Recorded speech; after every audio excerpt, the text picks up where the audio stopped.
আপনারা জানেন যে কোচবিহার জেলা পুলিশ ধারাবাহিকভাবে ড্রাগসের বিরুদ্ধে অভিযান চালাচ্ছে। কয়েকদিন আগে আমরা একটি এরকম ড্রাগ বার ধরেছিলাম কোতোয়ালি থানা এলাকার মাকপালাতে।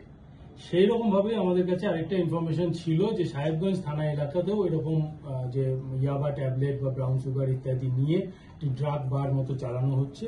সেভাবে 29 তারিখে আমাদের একটি গোপন অভিযানে সাদ্দাম হোসেন 37 বছর বয়স, গোবরাছড়ার বাসিন্দা, তাকে আমরা গ্রেফতার করি।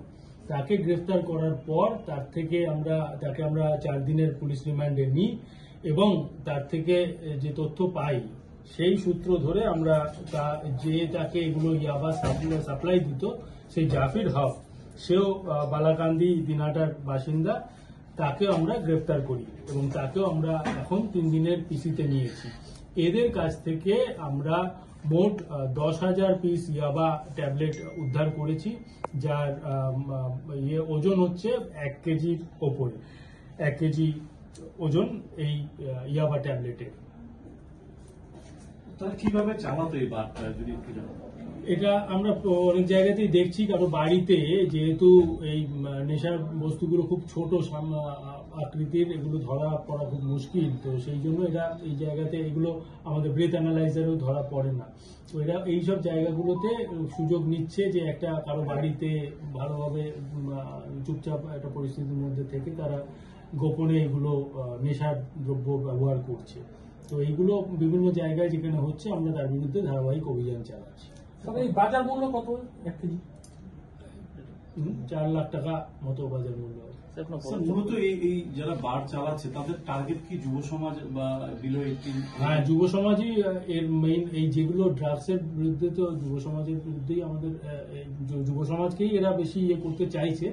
আমরা সেই জন্যই ধারাবাহিকভাবে অভিযান চালাচ্ছি। বাইরের কোনো যোগসূত্র রয়েছে, সেগুলো এখনই আমরা তদন্তে রয়েছে, আমরা এখনই বলছি না কোথা থেকে এনেছিল বা আমরা সেই অবধিও যাব, সেগুলো দেখবো। এগুলো কি বাংলাদেশেও পাচার হয়ে থাকে? বাংলাদেশে সাধারণত এসকাপ বা ইয়েগুলো হয়, কিন্তু এগুলো আমরা এখানে যারা ব্যবহার করছে সেইটা বন্ধ করার জন্য আমরা অভিযান চালাচ্ছি। কোথা থেকে নিয়ে আসে সাধারণত?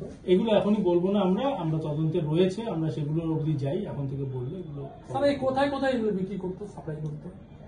এটা বার আকারে করতো, এদের বাড়িতে এসে, সাদ্দামের বাড়িতে এসে লোকে নেশার করতো। স্যার, আরেকটা জিনিস বেশ কিছুদিন ধরে লক্ষ্য করা যাচ্ছে, সেটা হচ্ছে সীমান্তবর্তী যে এলাকাগুলো, সিতাই, দিনহাটা, গীতালদহ, সাহেবগঞ্জ, তাদের সঙ্গে বাংলাদেশের বর্ডার রয়েছে, এই এলাকাগুলো পাচারের আঁতুড়ঘর হয়ে উঠছে ধীরে ধীরে। পুলিশে আমরা দেখছি, এগুলো নজর রাখছি।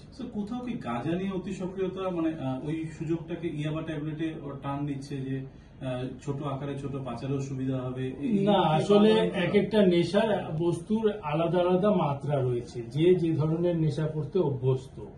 তো এখন যুব সমাজের মধ্যে এই ধরনের নেশার বস্তু খুব বেশি দেখা যাচ্ছে, ইয়াবা বা ট্রামাডল ইত্যাদি। তো সেগুলো যাতে বন্ধ হয় তার জন্য আমরা ব্যবস্থা নিচ্ছি। আপনি কি আপনার বাড়িকে আভিজাত্যের ছোঁয়ায় সাজিয়ে তুলতে চাইছেন? তবে বিশাল এম্পোরিয়ামের কাছে আপনার স্বপ্নের বাড়িকে সাজিয়ে তুলুন। এখানে ঘর সাজানোর শোপিস, পর্দা ও ইউনিক ডিজাইনের যাবতীয় আইটেম পাবেন। সকলের 1 নম্বর নির্ভরযোগ্য প্রতিষ্ঠান, ঐতিহ্যের আর এক নাম বিশাল এম্পোরিয়াম। আমাদের ঠিকানা বিশাল এম্পোরিয়াম, 375 BS রোড, কোচবিহার।